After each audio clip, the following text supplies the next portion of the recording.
Yeah, ransomware. Ooh, ransomware. This is me, James Pope. If you're at the keynote, it's the same thing. But those who weren't, because I know a lot of people came late, I work at the Corelight, Director of Customer Training, also a SAINTCON committee member. I sit in the Black Hat NOC, DC 435, DC 801, B-sides. Everybody just calls me Pope, so that's fine. Do that. Twitter's there. All right, so today we're talking about ransomware. As you can see from this, there's lots of types of ransomware. We'll get into more detail of that as we go. This is going to be we'll just go. Let's just do it. All right, so what is ransomware? It starts with there's baddies, right? There's bad guys, and bad guys want access to money, right? This is their objective. Let's get some monies. Specifically, they want your money, because that's the only way it matters to you, right? We can talk about theoretics and other orgs, but they want your money.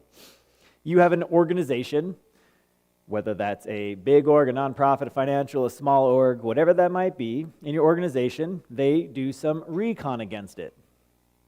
They start by trying to understand what is your organization, what does it have, what's ways they can get into that organization to gain some initial access. This typically comes through phishing, patching, that's probably your top two. RDP, brute force passwords that are known on the internet that they're reusing, spraying, et cetera, gain some initial access. After that, they do some execution. That is where they're deploying some sort of payload onto your system to hook into it. So you fished a box. What do you do after that box? You then gain access to the system. You go after something on a Windows system, Linux system, et cetera. Gain some sort of a foothold.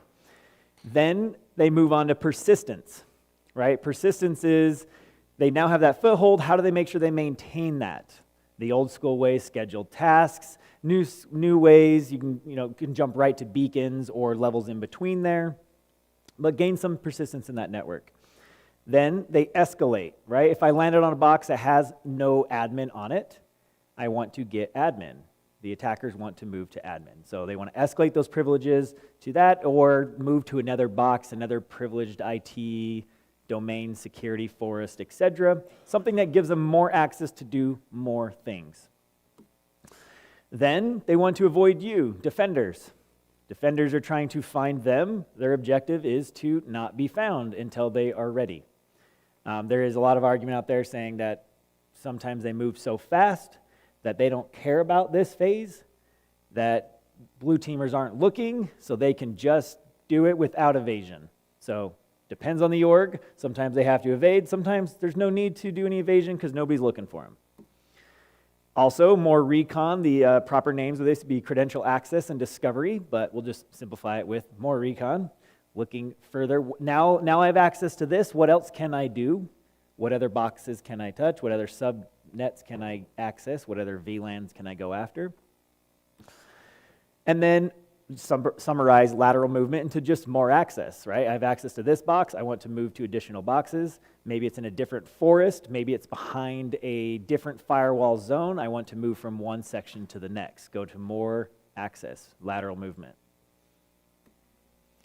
And then we jump to impact. Impact's a fancy term that just is like you show up to work and there's skulls and crossbones on your computer. That's your impact.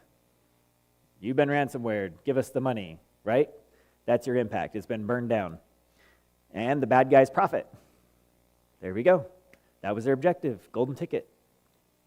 But we have leveled up our games as defenders, so we're now like, no, we're not doing that. We're not just giving you money for our systems. We have smart people that we pay a lot of money to do a lot of good things and good trainings, and those smart people have backups. And we can recover these systems and backups or we don't have to pay the baddies anymore, right? Bye-bye baddies, you don't get your monies. But then the bad guys are sad. They still want money, right? Specifically, your money. So they decide they get up their game to match. They come up with a grand idea. Here's the idea. You have secrets. They could be emails, They could be intellectual property. They could be financial data, your customer data. But typically it's some sort of intellectual property or code. Maybe you have your own application you've built that is your intellectual property. You might have code. Or you might just have that data. Maybe it's your data, maybe it's your customer's data, whatever that might be. You have something that is your crown jewels that makes your business tick and go round. So they decide, let's take that data and we're going to make it public. We're going to throw it on the internet, right? Hey, listen, I want money from you. If you don't give me your money, I'm going to put your data on the internet. That will negate your people and your backups. So that is this grandiose plan B to get your money. So how do they do that? They, instead of going right to impact, remember we jumped to impact, skulls and crossbones, big explosions, Terminator 2, we do collection. So the attackers are going to collect data, come up with some sort of command and control in most situations. Sometimes they just jump right to exfil, but most of the time there's some sort of command and control that's going to send this data out or maintain persistence through a network, usually cobalt strike beacons. And then they're going to exfil this data. They're going to take that data and they're going to get it out of the network however they can. Sometimes it's as easy as they're just shoving it out through their C2. Sometimes they're doing all sorts of creative things, DNS tunneling, FTP tunneling, whatever's needed to get it out. Sometimes they're just using Google Drive. There it goes. Really fancy situations, APTs, they've used the org's backup systems to get it out into another data center to then exfil where outbound is allowed. Lots of exfil options. So what is the impact after that? The impact is they throw up these scary websites and say, hey, orgs, I have your data. Here's proof I have your data. Here's some snippets and how many gigabits and the file names of these datas. Would you like those to go public? Or you want to give us the money? And it's not one scary site. There's lots and lots and lots of these scary sites. And lots, and we could probably spend all day talking about all the variants that exist, but there is a ton of these out there. Scary, scary, scary sites gonna sell your data. Okay, so Google just released this. This is from VirusTotal, and they said, hey, in the last year of all the malwares that have been submitted to us, these are the ransomware families. There's been 80 million samples of ransomware submitted to us in the last year, and from 130 different ransomware families. So those scary sites that it looked like there was a ton, there's even more. There's more than that. There's a lot that exist. There's websites that are completely out there that are just devoted to telling you ransomware sites that I showed you, those scary sites, which ones are up or down on .onion. So you can see like, hey, this site's up, this site's not. There's GitHub repos that will tell you additional things about those families that exist, and of course the Google VirusTotal one as well. There's Android variants of it. This one was pretty hot for a minute, right when COVID hit. As a COVID tracer, you need access, to developer mode and admin mode, and so Android variants. There's Mac variants of ransomware. So hey, I got a Mac, I'm not going to get ransomware. They got options for you too. Don't worry. This one was an interesting one. This was a decryptor on the internet, but the decryptor actually was another ransomware. So you went to go and decrypt your ransomware, and you ransomware your ransomware. So you got to pay somebody to pay somebody. There are sites that are devoted out there to showing you decryption of ransomware, but they're by security companies, not like a random Google thing. They do exist, and they're usually typically because there's a flaw in how they implemented the ransomware. If you implement the ransomware incorrectly, somebody finds it, they'll put out decryption keys for it. But I wouldn't just Google deja vu decryptor, because then you might ransomware the ransomware and be in a worse state than you were when you started. There's entire systems out there called RAS. We've given them really cool, sexy names like SaaS, but RAS, ransomware as a service. So you're an entrepreneurial and you're like, I'd really like to get in on this ransomware game, but I'm not a developer. I'm just really good at the attacking part or entrepreneurial part. There's entire systems out there just RAS, and they have good customer support, better than like my cable company. You can call them up, they'll help you walk through how to get Bitcoin. It's a full-fledged service suite, but they can implement the software. There's affiliate stuff we'll get to later, but there's this whole system around RAS. Oh, affiliates, here it is. So, I mean, Utah, I shouldn't have to explain affiliates too much in Utah. We're the capital of affiliates, right? So, there's entire systems out there, and I saw one that was really aggressive on ransomware that was talking a 90-10 split. They're only going to take 10%. Most are typically 60-40-ish. And what it is that you sign up for some sort of RAS, or maybe not even a RAS. Maybe somebody made really good ransomware. I'm going to go deploy it. By them writing the software and me deploying it, I'm going to get a 40% cut or a 60% cut. They're going to get a 40% cut or 60% cut. We're just going to combine our powers to go. Sometimes they maintain another backdoor to it, which is a little more interesting. And my firewall is like, no. Sorry about that. You guys all whitelist every outbound connection, right? No, I do at SAINTCON. So yeah, affiliates. There's lots of affiliate programs. So what orgs and what industries does ransomware affect? All. I haven't heard of one that it doesn't. When I first started doing ransomware presentations, we used to talk about like, these industries, these are the ones that are most after. There are colleges, K through 12s, getting wrecked, hospitals, medicals getting wrecked, but everybody's getting wrecked. So it's everything, all orgs, all industries, and the types of data that it encrypts, everything it can, every single thing. There's this trend right now, they're talking about harvesters and the random things that they scoop up inside their fields, possums and cats and deers, and picture that being your thumb drives, your backups, your shadow copies, anything that it possibly can write over, it absolutely will. Some are just scripts and are dumber than others. Some will miss blatant things, and then some will get all. And it is so much money. The first time I ever did a dedicated ransomware presentation was 2016, and they were talking about the numbers being around $1 billion of ransomware that year. And now the highest estimate I saw for the last 52 weeks was around 20 billion. The thing is, we don't know, right? There was a recent blog post that was put out that our government released that there was $5.2 billion that they tracked over the last decade to certain Bitcoin wallets for just ransomware. So we know that. We know over a decade it's been $5.2 billion. But it's probably way higher. That's only Bitcoin, and it's only known addresses. There is other tools out there, Monero being one of the other hot ones for ransomware, a cryptocurrency that exists. And there's been some really big payouts, right? We've heard of the ones, Colonial Pipeline, lots of money. We'll talk about that in a minute for the tinfoil hat part of this, how they got the money back. But there's ones from that. There's colleges, K through 12s. There's oil companies. There's meatpacking plants. Some of these are $20 million. Some are $50 million. Single payout. One org compromised. Here's $50 million. It's big money. Is it $20 billion? I don't know. It's more than $1 billion.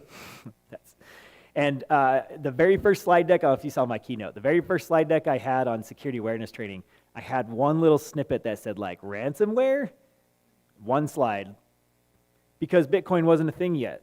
We didn't know. A year later, Bitcoin comes out. From 2011 to 2016, $1 billion, that's a great hockey stick for, return on your investment. 0 to $1 billion, yeah. And maybe it's 20 billion now. It's a lot of money. It's a ridiculous amount of money. And there is a gamble on your recovery. There's a really good case study out there if you just want to Google Atlanta City recovery costs from ransomware. That'd be a great thing to Google. This was 2017 they got hit with ransomware, and they asked for like $51,000 to get their stuff back. And they are like, no, we got people, we got backups, we're not paying that. And they have spent, it was something like $17 million on their recovery. I don't know, whoever Googled that, you can spot check that. I think it was like $17 million. Now, the other part of me who came from IT and standing up infrastructures is going to say, yeah, but they had a ton of like deferred, stuff they weren't doing that they used as an opportunity to upgrade lots of systems. Probably totally true. But in that scenario, 51,000 versus 17 million, that is an executive decision to be made. But they probably did a lot of upgrades in that as well. So what's new? You're like, okay, Pope, listen, like ransomware is not sexy or fun. And we already know all these things. Yes, they make a lot of money, they encrypt all the things. So what's new with ransomware? They're now starting auctioning your data. So they decided, hey, if you have backups and you have people and we exfilled your files and you decide you're not going to pay still, like, I don't care, I'm not paying. Like, well, maybe somebody will pay. We did the work, right? The work's done. We ransomwared the files, we exfilled them. If you won't pay, will your competitors pay? Will somebody else pay? So they're starting to, I don't know how well this will take off, mainly because if you don't pay, could you just buy your own stuff at a cheaper rate? Maybe, right? But maybe it'll be a higher rate. It depends what's in the files. So this one could be a thing, but it is new. They're starting to auction off files. They're also now going after your customers. So there was this link at the bottom. It's just a reference for me to remind to tell you. And it's the scariest one, just so I'll mention it. There's other ones that exist as well. This was a Finnish mental health clinic that got ransomwared. They decided they weren't going to pay. We're not paying this ransomware. So they started calling up all their customers. Hey, we know you're crazy. We have your files. Would your family like to know you're crazy? And they were charging them $300 to $1,000 per person to not put it out on the internet. So there's also variants of that. Okay, maybe it's not like a direct customer like a mental health clinic, but maybe it's your third party. All the things that you're tied into API, VPN-wise, that they have their data. Oh, well, you're not going to pay, but you're tied into these guys, and I got their sensitive data. Maybe they'll pay, and they'll put the blame on you. Leverage. So third-party attacks. We have a new term that we've christened this year. We're calling it killware. I don't know if I like the term or not. And the sad part is, we release killware, or the term of it, and the argument in the InfoSec isn't like how bad and scary this is and how we need to stop this happening from hospitals. It's like, no, that wasn't the first one. There was ones before that. And killware is somewhat that gets ransomware, typically medical, and somebody died because of it. So if you don't know what that term is, hopefully it doesn't stick, because hopefully it's not going to be a thing. I hope it's not like that slide from 2011, like, killware, interesting, and then now everybody's dying of killware. I hope it's not that.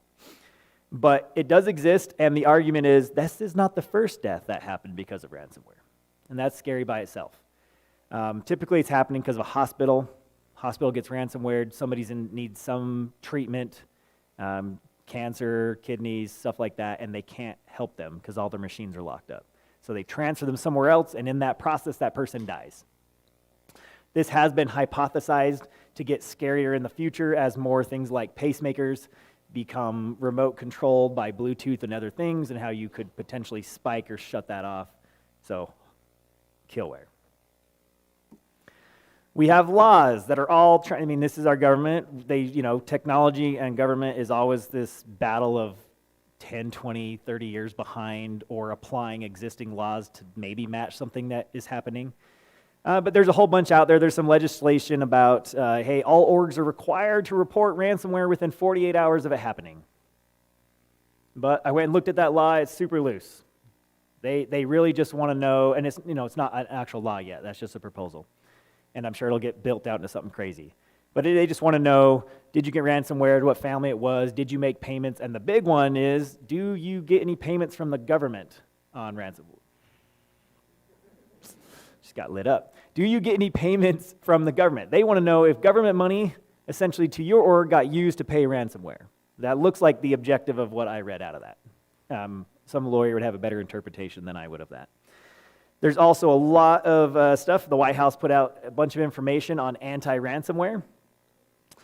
They have entire discussions and things that are getting put out saying, you as an org are not allowed to pay a terrorist group for ransomware. It's like, yeah, that sounds totally fine, right? We don't want to fund terrorism. I get that. But then it's like, how do you know? How do I know if I'm funding terrorism? And the problem is you don't. Nobody does. So what it has done is spun up an entire other middleman industry of orgs, lawyers are going to pay lawyers in external to the U.S., Panama, anywhere else, Morocco, pay those lawyers to make the ransomware payment. So we've added a whole nother industry of middlemen to avoid, because then you can say, I definitely did not pay a terrorist group. I paid lawyers in Panama. They may or may not have paid terrorist group. We don't know. You got to talk to them. Oh, they're not in your jurisdiction. Okay, cool. America. All right, so we're going to talk, look, a non-Giphy slide deck. Sorry, my bad. TTPs, tactics, techniques, and procedures of ransomware. There's a few things I wanted to point out here. There's a really good blog post that was put out. Andrew Brandt, who's actually like, a Utah OG, so it's worth a read. It was a 3 hours to ransomware. It was like a Sophos post. And the cool thing about that one was it was just going after, it was patch management, but there was a vulnerability in vCenter and vSphere, and they just took that and leveraged that to get into the whole infrastructure and go. So there's some of these that they're in there a long time. They're waiting for the right moment to tip. I've also heard other reports and news of orgs that are blaming security tools. It's like an interesting use case. They go install like a brand new EDR, XDR tool, and within 24 hours they get ransomware. And they're like, hey, these XDR tools, like something's in them. They're bad. We got ransomware. And every time they get researched and done, because of course everybody's interested in that IR report, is that they're already there. They're planning their, that evasion, Spider-Man jumping around. They're just avoiding you. You don't know they're there. And they see you installing a visibility tool that's going to help you find them, and they decide it's go time. Like, hey, I don't want to get found. I need to get paid, so it's go time. So there's some of that. Also, Mitre ATT&CK is, who here knows what Mitre ATT&CK is? All right, we got third-ish, and then the rest is sleeping, so that's cool. So Mitre ATT&CK, if you want to know the TTPs of how this works, there's a link there in the bottom, but just type Mitre ATT&CK like Maze, M-A-Z-E, or pick any ransomware name. And some of these have fancy APT group names, some don't. But in the use case of Maze, you're going to plug it in, and it's going to tell you every method and tool that they use. That's a great way for TTPs. How would they get in? How would they pivot, move? How would they execute? Is this an all-inclusive list of all the things? Pretty close, of known things. That's the important part. There's plenty of things that are unknown. You have to wait until an IR report or something comes out on it, and then they add it to that list. Oh, do they use lasagna to get credentials out of browsers and SSH keys? Once confirmed they do, it gets added to their list. So if you want to pull up a single ransomware group, hey, this one's hitting the news a lot, I'm going to go to Mitre, put in that ransomware group's name, and I'm going to see all their TTPs of how they go about it in an organization, and then I want to make sure I have visibility. I'm jumping ahead. That's later. All right, Mitre ATT&CK, TTPs.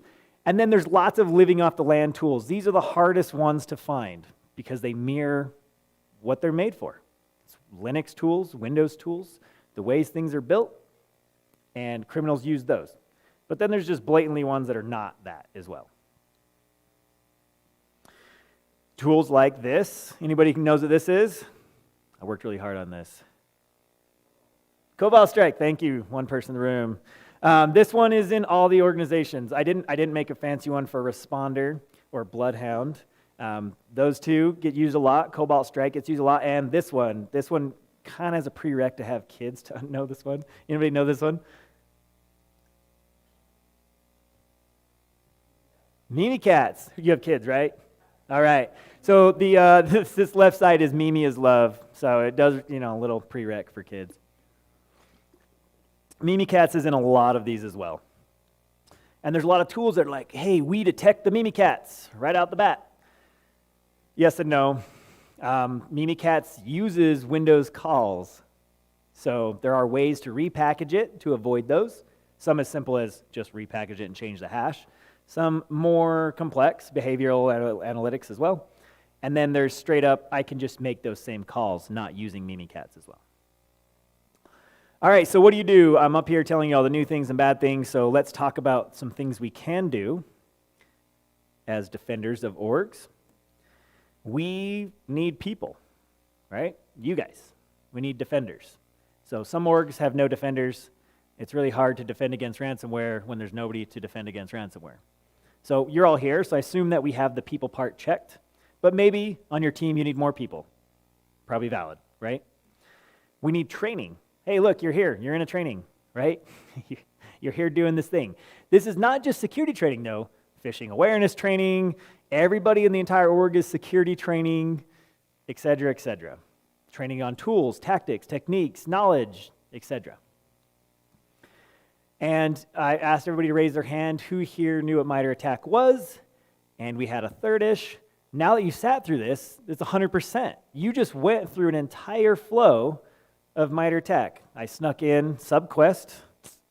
You got an entire training on the Mitre ATT&CK. This is how we went through on our Giphies from recon all the way to impact. Each of these steps of how they go through it. There's other frameworks out there. FireEye has a really good one. If you don't like the Mitre one, sometimes the reason I did this is Mitre, I like it a lot. And I show people the site, go to Mitre, and there's these columns and buckets, and it goes all the way from, recon, or discovery, recon, et cetera, all the way down to impact, and they just get like scared of it. There's too much data, especially if they blow out the sub techniques, and their just mind's like, there's so much data in here. But when you simplify it from recon to gaining a foothold to going, it's much more easy to understand. There's also like the Boeing kill chain and FireEye. So pick your one. Essentially, these don't happen in a waterfall. It's not like the ransomware shop is like, sorry, I already moved on to collection, so I'm not going to do any more discovery. I'm not going to do any more enumeration. No, that's not how it works. They're not a waterfall shop. If they're in there and they're on one of these steps, they're absolutely continuing with scripts or themselves going to past steps, getting data, doing more things with that data. I did skip, it's in the very bottom right, and it's intentionally supposed to be hard to see. I did skip resource development on that phase. Google that on your own, then you can say you officially have done through the, it's just not that fun to talk about. But yes, Mitre ATT&CK. You've now somebody says, who knows what a Mitre ATT&CK kill chain framework, whatever you want to call it is? Everybody should raise their hand because you all have sat through it. So what can we do? This is obviously the most important one. We talked about it earlier. We need backups. If you don't have a backup, you can't restore from anything. I would add a few caveats to that. You want revision control, incrementals, and you probably want some offsite as well. If nothing more than a fire burns it down and you can get it back. But sometimes that fire is ransomware. It burns down everything you have locally, depending on how you're writing it. But there's a lot of cloud providers, or you can do it yourself. Offsite, revision control. Typically, big orgs will want on-site as well for faster recovery. Because if you're trying to download terabytes from the cloud, you've screwed yourself a little bit. All right, these are the two big ones that I'm going to pull out. The left side is when I went around and did pitch decks and talking about how to remove local admin, this is one of the things I would always show people, right? So if you're pulling up a tool, in this case it's Meterpreter, and you're trying to go from a system where you have admin on it, and you're trying to get stuff out of clear text like Mimikatz or whatever, go to full root system. It was a trivial, not in all situations, but in some situations, absolutely as trivial as just typing get system. Get system, okay. You've been moved up from a local admin to a full system. Here you go. Here's all the memory and clear text. You can do whatever you want with it. You are system. Highly, highly advocate not running as administrator. My own machine, I don't run as administrator. I am the administrator, right? I have that credential, but I am weary of what my machine does. We hire somebody for a position, we trust that person to do the position. I don't trust their computer and the things that happen on that computer. So anytime that you can get rid of administrator rights, do so. You could still have them if you need them. Better yet, to have IT have them or somebody else privileged, but not running administrator is huge for ransomware. So if you're not an administrator, it's just going to ransomware their profile or something small that's contained and the things they can write to, which leads to the right-hand side of that, which is limit the access of the things you can read and write to your job. And I know it sounds really simple, but I can't tell you how many orgs I walk into, and that is not the case. somebody in finance has access to all the IT, or IT, they just have HR has access to all the things. What do you need to do your job? And let's break that out into the file share of what you need to accomplish your job. You shouldn't be able to see the admin folder and write to the admin folder. And it's not because we don't trust that person. I just don't trust the machine and the things you can write to. Obviously, we want the person to do their job. That's why they're hired. We don't want to limit their access. But if that's not their job, they shouldn't have access to all those things. It's just, you're just asking for, oh, they got phished and had admin and just wrote over everything. And because they had admin, you can't revert it back. So these two, it's one slide. This is like the hardest part. I'm showing you one slide, but getting rid of admin access and need to know, it sounds really easy to say those two things. Just get rid of admin access, need to know, but this is painful. I've done this in Blue Team. This is one of the hardest things you'll do. And I'm literally giving you like a 2-minute section on it, and there's going to be like hundreds of hours of work in some orgs to pull off. I would highly recommend start small. Don't try to get rid of local admin across the entire org at once. You will absolutely have somebody in a water cooler next to an executive saying how this sucks and IT's screwing them over. And they'll be like, yeah, you can't do that. And it will kill your whole initiative. I know, I've done it. That's exactly how it goes. But you can phase roll it out. Okay, we're going to do finance department. They don't ever install other software, or shouldn't, hopefully, right? They have a set list of things to do their job. We already see what's on there. It's benchmarked. We have it documented, hopefully. We're going to remove local admin from finance. We're going to call the help desk team and say, hey, you might get more support calls this week, next week, while this happens.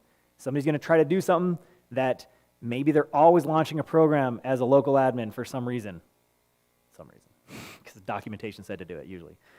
And we need to be prepared to handle that. And here's some ways we can install it properly or reinstall it, etc. Go through that exercise. Let that bake in until there's no more calls from it. Then roll it to the next department. Roll it to the next department. It's going to take a while, but once you get there, you'll be running an org without admin. Highly, highly recommend doing that. Do your executive team last. I know it sounds like they should be first, but it's well, at least from my experience, it was much easier to say, oh, the whole company's doing it this way. And it's been doing this way for over a year since the first one we started it. If there's any reason you guys need that, it's easier sell. Depends on your admin team and your executive buy-in. Sometimes you have to play it a little more PR. Sometimes you can just do it. The hardest two is going to be your developers and your security folk. System admins too, IT big bucket people. Those are going to be your hardest ones. In those scenarios, I would recommend some sort of a jump box or some sort of thing that when I'm looking at network traffic and EDR traffic, and it is weird living off the land type of things, I can say, that's coming from the jump box. Not, that's coming from, I don't even know where. Finance? That's not right, right? And yeah, the access one, I mean, that's battles too. It seems easy. What do you need to do your job? Okay, here you go. You're in that bucket. But there's always somebody like, I've been here for 20, 30 years, and I've access to all the things, and you don't trust me, and it turns into a big political thing as well. So sometimes you just have to step around that. What do you need access to? Okay, sure, we'll give you that. Okay, she's a separate use case because she's been here 40 years, and I don't want to fight that yet. Let's get the other ones done. We'll move to that one later. Oh, but if you want access to that, you're no longer an admin. Right? Get it on the back end.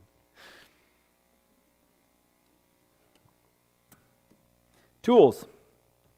Some tools are better than others for this. Vulnerability scanning, obviously, seems like a reasonable one. There's free versions to super expensive paid versions. Phishing tools that are out there. Anti-phishing, buckets they put you in. EDR, I have another slide because I know that Giphy's annoying, just to let it sit there. Anti-phishing, XDR, EDR tools. XDR is just the marketing term for EDR plus logs or EDR plus network traffic, and they're still fighting as to which one that means.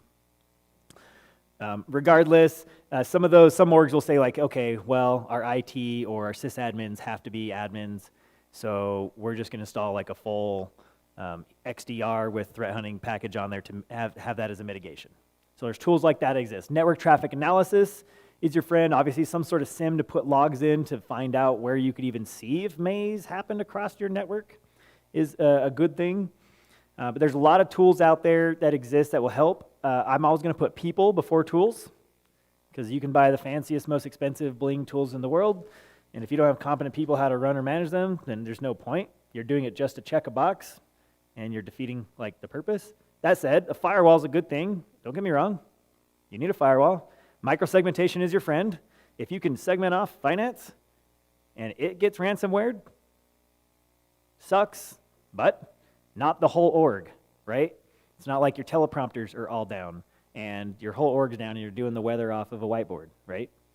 Whole org wide. If you can segment off those things, do that. That's a great tool. Firewall, hopefully we all have it. Internal firewalls, I'm a big fan of. Anytime you can segment off like your VoIP from your workstations, good. But it's hard because now I got to pull another data line. It's easier to just plug it in the back of the phone, run it to the computer. I get it. So tools, there's lots of tools out there. Find tools that make sense of it. I'm always the big fan of visibility. So BAS, I don't know if you know what BAS stuff is, breach assessment software. It's where you run something against your system and see if you could see it. That's a good sanity check if your tools work the way you expect. There's paid ones of those that are super expensive. You could also do, they're actually downstairs, Atomic Red Team. Oh, this guy right here. We got Atomic Red Team right here. There's free ones of those on the endpoint, and I've used those lots of times. They have a site, just Atomic Red Team testing. The first one I think is like Reg Server DLL32. You can launch that again. Don't do this in your production. Spin up something with your same visibility tools. Try it, see if you can see it. Right? Instead of saying like, oh, we're good to go in ransomware, let's check some things. So that's kind of your later stages. Start with just like having a firewall, like, right? Let's move to endpoint, network traffic, things like that, logical flow. And I do want some sort of a SIM to put them into. And I know SIMs get expensive when you ingest a bunch of data, but there's lots of free and paid versions out there. I'm not trying to sell you any particular product here, but there are like typically free options that require labor to maintain. There's paid options. Some of them also require labor to maintain. Patch, obviously, this is like, seems simple. Again, it's like that stuff. Like, I'm going to give you a one sentence, one word thing. Patch your systems. It's really easy. If you sat to the keynote, you'll know that I know the pain of patching. It is hard in some situations. It's also easy in some situations. The more that tools are moving to DevOps tools, like, hey, we just stand up this environment with Terraform and Ansible, the easier this is. People just expect boxes that they can just spin up, and part of that spin up process, I'm just going to patch it. And it's going to run a bunch of checks when it's done. And if it fails a check, it's just going to revert it. That has made this much better. More orgs that I see that we go into, and I'm like, patch. I'm like, oh yeah, it's just built into our development cycle. That's amazing. That's great. Because people like that VMware one, that was a known thing. Just walk through that door, right? Landed on a box, hit their stack, known vulnerability that was already a patch out for. But who's ever tried to apply one of those patches, those ones are vCenter patches, a mess. But yeah, patch. Seems simple, but especially external facing things and your critical assets. You got to patch those. And if you can't, you need some sort of mitigation in front of it. You run a big hospital system and you got some super expensive MRI thing that can't get patched and it's running off this $1 million machine. Firewall in front of that. Restrict, layer 7 if I could to the exact application, and I would even do it directionality. Databases, this is the other thing, an API access. So much of that is like, I don't know, to make it work, I just gave them read-write on an admin. Well, that's like a ransomware like gravy train. You get access to this and it has read-write as an admin into the database. Okay, well, they're definitely going to encrypt that. Anytime you can, sit down and figure out how something works. It only needs to read. Make a separate user that only reads. Don't give it write if it doesn't need write. Same with directionality. If you can get the firewalls down, don't let it talk this way if it never needs to talk that way. It just needs to reach in, cool. Just needs to reach out, cool. If I can do that layer 7, even better. Whitelisting or approve list something for like Windows domain without layer 7, really hard. It's really hard. Layer 7, much easier. It needs SMB mapping, SMB file transfer. One direction. It never needs to come this way. I'm just giving you one set. I know it's really hard. Don't get me wrong. And the government is here to help, right? There is legitimately great information off the CISA website on ransomware, and it is getting better. And I probably wouldn't have said that 2 years ago. I'd have been like, government's just not quite. But the CISA ransomware has a lot of great information on it. Highly recommend going to it. You could do an entire training class just using that data. So the government really is here to help. Parts of it. Maybe a team of 3 people or something. Red team pen test. So that BAS stuff kind of bridges that line into what a red team is. But anytime I'm ever doing an engagement, like, oh, we're doing a red team or we're doing a pen test for some compliance, PCI, whatever else, we're bringing some team into it, I'm always working with the blue team of like, let's see what we can see. Not that we're going to stop it, depending on the engagement. Sometimes we're not whack-a-mole, sometimes we're just, but I want to be able to make sure we can see it. Do we have visibility to what they did and how they did it? And if we don't, then there is no point of doing red team pen test. If you don't have that visibility, you're just going to like repeat that red team or pen test exercise every year. It's just like getting hit with a sledgehammer every year and you can't do anything about it. And then when anything happens like ransomware and incident, you don't know. We have no logs for it. We don't see it. So use that to your advantage when that happens to actually like validate your tools work as expected. Incident response. This is where you'll probably end up. Hopefully not. But if you have no visibility and everybody's admin and all the file shares are shared with everybody, then more likely you're going to end up here. IR used to be a thing that you could just call up and get. Sometimes it is, but they are so busy right now and have been for the last year that I'm absolutely hearing orgs that have more than one IR retainer. And even on these engagements, they're sending more than one team from multiple companies out for them. Typically, through your insurance or yourself, you probably want to have some sort of IR retainer or an internal team. Some orgs have internal teams. That's even better because you can prioritize them. But you want somebody to come and tell you what happened, how it happened, and is it gone before you try to resume normal. The sad part is I've heard some situations where they pay the ransomware, and they're like, okay, we need IR to come through, right? We got our availability back up. We need IR to come through and make sure they're not in our systems. And they're like, no, you just spent your budget on this ransomware payment. And you're like, wait, I've been telling you to get these tools and things for a long time. Hopefully that's not your org. Some orgs are different. They get the breach and the checkbooks open up. So there's kind of a big conflict in those sides. But you probably want something in place. Tabletop exercises, what do? You definitely want to plan out, if we get ransomware, do we pay, don't we pay? And that's not as easy as that. If we get ransomware and it takes down this part, do we pay, don't we pay? I would love to sit here and say, you should never pay ransomware, because I don't like paying bad people for my stuff, and nobody does. I don't think anybody's like, yeah, I'd like to give bad people money for my stuff. But there absolutely are situations where people pay, and I can't argue against them. I could have said there's a lot of things you could have done beforehand, but now that you're in that situation, I don't know. I'm not going to give you like, you have this direct yes or no. I wish it was that simple. But sometimes that's not your data. Sometimes that's your mental health patient's data. Or Conti puts out a really good documentation on how to improve your network. So as soon as they infect you and take you down, and you make your payment, they release this to you. Hey, here's some things you should have been doing. We're here to help. Make sure you don't get ransomware. Better email filtering. Guess how they came in. Better password policies. Consider blocking some particular attacks. Update your internal patch. How about some microsegmentation? Talked about that. Block some Kerber roasting attack. Conduct some pen tests. Implement a better EDR and AV. AV is actually super interesting. There's some really good blog posts out about how many times AV has picked up parts of ransomware attacks post-incident.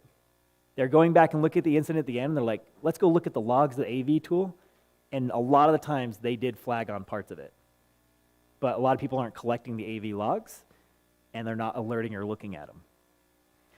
So that one's interesting, right? AV is typically, I'm like, EDR is usually a better scenario than AV, but AV has some use as long as they're getting centrally logged somewhere and somebody's actually looking at it. Yeah, maybe you should restrict your need to know and get rid of administrative rights. It sounds like things we talked about. Implement a better DLP system. DLP systems, I'm not sold on DLP systems. There's always some way around them. They have their use cases, social security numbers, credit cards. If you're doing something blatant, they work really well. I'm sure there's better ones than others, but I would do a lot of other things before I went to DLP. But I guess they would too. It was their number 10. You could just buy crypto. You can say, you know what, Pope, all the things you're saying sound really hard and complicated. I'm just gonna get some Bitcoin. We're just gonna sit on that. And when we need it, we're just gonna pay it. So the tinfoil hat talk part of this is, why aren't big giant orgs getting wrecked? Right? I mean, definitely things are getting wrecked, but big giant orgs, think the big ones. Is it because they have better security teams? Yes, I don't disagree. But like our government, we hear all the time from our own reports how bad that stuff is. How come the government's not getting ransomware left and right?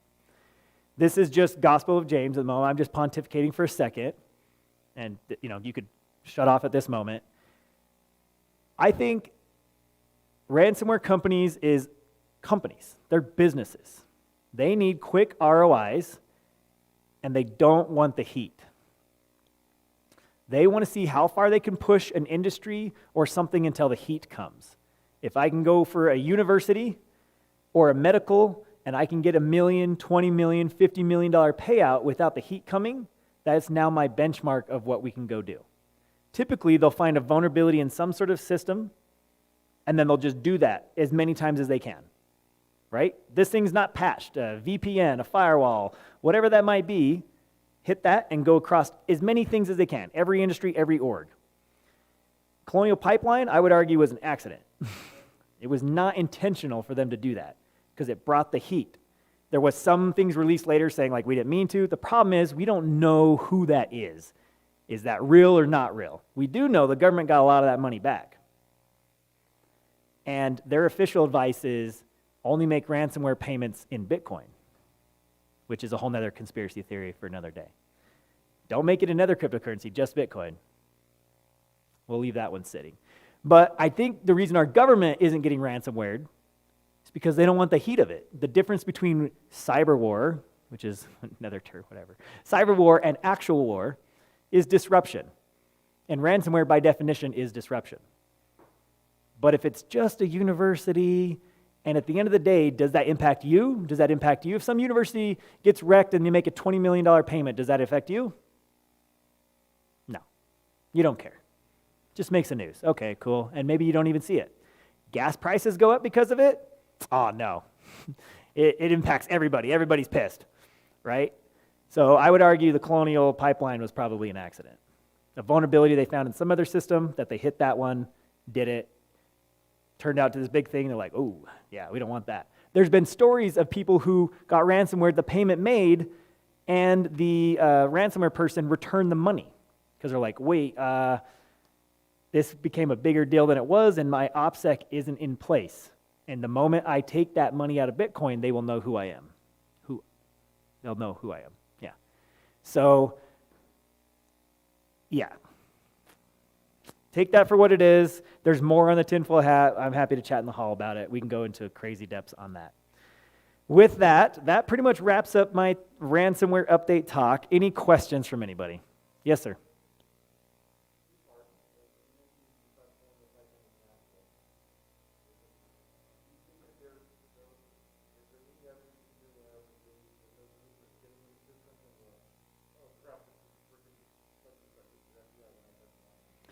So the question was, Colonial Pipeline, I think it was an accident. Is there any evidence that people land in systems and they decide not to ransomware it? I would say there probably absolutely is. I would also say, if you want to take that a little conspiracy crazy further, is if I'm a big APT group or a big government and I get into something and I want to cover my tracks and it's not something super big or critical, maybe it's just intellectual property or some whatever, I'd probably ransomware them. Because then they're not going to be looking at a big APT group.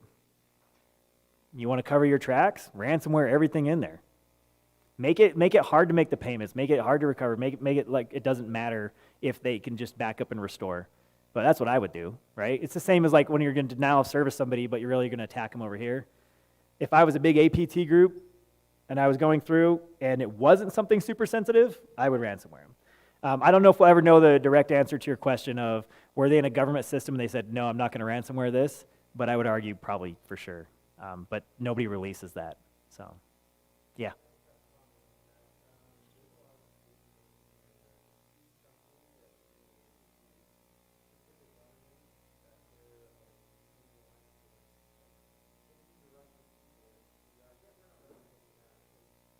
Yep. So his comment was, I just had to repeat it so they can hear. Your comment was, there are absolutely things in the code of ransomware that say if you're in this type of system or country or org, do not detonate, execute, sinkholes, things like that. Definitely, we've seen a lot of that with Russia. Most of our ransomware seems to be coming from Russia for the US. There's some pie charts on it. It's huge. They don't attack Russian entities because that brings the heat, right? Somebody was arguing the holiday the other day here at the con, are there Americans that are just attacking Russian systems all the time? And they're over there like, these Americans just ransomwaring us. And I was like, I don't know, but maybe. Would you get arrested for that? I think if it was to their advantage, they would. And I think it's the same in Russia. Does Russians get arrested for it? Maybe, maybe not. But the moment that the government needs them for something, I'm sure they're flipping them for something. Yeah, this one.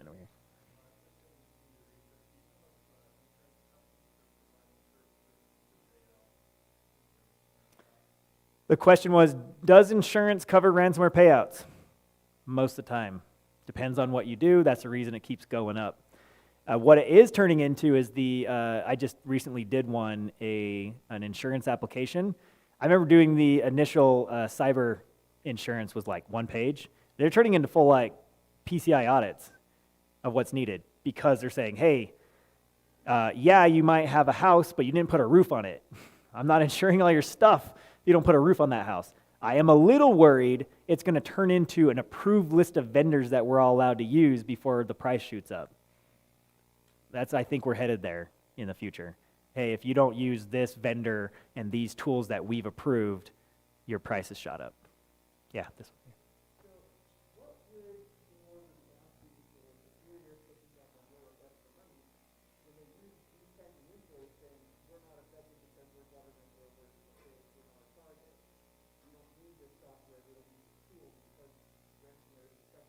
Yeah, so the question was, if I'm in a government entity and you're saying that brings the heat, so therefore we don't need to do any of these things, my argument would be like, somebody's going to be in that system. You're just saying instead of the impact being skulls and crossbones, the impact is whatever they want. So if nothing's sensitive in there, then I would argue they're probably right. If your entire sensitivity is all like guest Wi-Fi, okay, but all orgs have something sensitive. And if you have something sensitive in there, somebody's in that system, and I would want to know. And if we don't want to know, then I don't know. If you don't want to know, then you're just saying it's all as valuable as guest Wi-Fi. Yeah.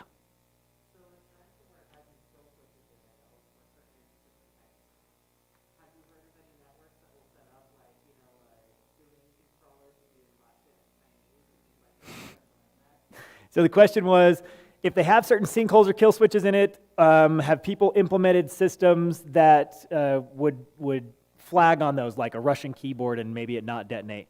I haven't heard of that one in particular, but I mean, the WannaCry was that to some extent. Started out in the UK and Europe and all over there, started wrecking everywhere else through its worm.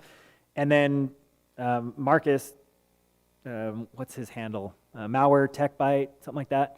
He just saw the network call out to this domain, registered it, created a sinkhole. So there are actively teams working on it. The bigger the incident, the more people will get involved and work on it. There are some really cool detections of like, hey, if somebody used VNC or some other RDP into my system and the keyboard came back as Russia, to immediately get an alert on it. I've heard of things like that, but I haven't necessarily heard of that. Maybe that does exist and it's being kept quiet, but I don't know. I don't know the answer. If you find something like that, let me know. That'd be cool. Any other questions? Yeah. So you talked a lot about preparing, preventing, actually getting ransomware. Now, prepare for the response. I'm confident in backup. But is that turning into like a security thing rather than a I think it's definitely DR, right? So the question was, how important is backups? Is backups now owned by security? And I would say it depends on the org. Some orgs have entire dedicated people to just DR. That's it. Most orgs don't have that luxury of having disaster recovery teams. So that gets shared. I would absolutely want a security person to review it and maybe sit in on the actual testing. Hopefully you're testing annually to make sure those backups really do exist when you need them. And if it was overwritten, can you still restore it, or is your overwritten also encrypted? Because the last thing you want to do is in an incident, I'm going to go restore from my backups, and they're also encrypted. That helps nobody, right? So test, it is probably owned, if you have somebody that's their job to own it, it's probably owned by them, but I would want a security person to like validate it. And is it meet whatever settings you have? You want a year? Do you want how many days you want to be able to go back, etc.? We probably, let's see, one more question and then we'll wrap it up, if anybody has any. All right, I appreciate your time. Feel free to hit me up in the hall or Twitters or whatever. Happy to chat further about ransomware. Thank you, everybody.